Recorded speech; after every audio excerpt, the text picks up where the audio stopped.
শুধু করলে ট্যাংরা মাছের ঝাল করবো। এইটাতে আলুটা কষানো হয়ে গেছে, এটা টমেটো দিয়েছি, পেঁয়াজ দিয়েছি, আর আদা বাটা দিয়ে করব। আর কোনো মশলা দেবো না। একটু গরম জল দিচ্ছি।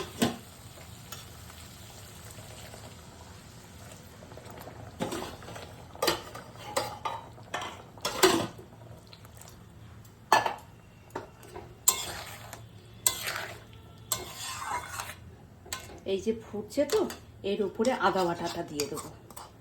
এতে জিরে, ধনে, রসুন কিচ্ছু দিইনি, খালি টমেটো, পেঁয়াজ আর আদা বাটা, লঙ্কা আর হলুদ দিয়েছি।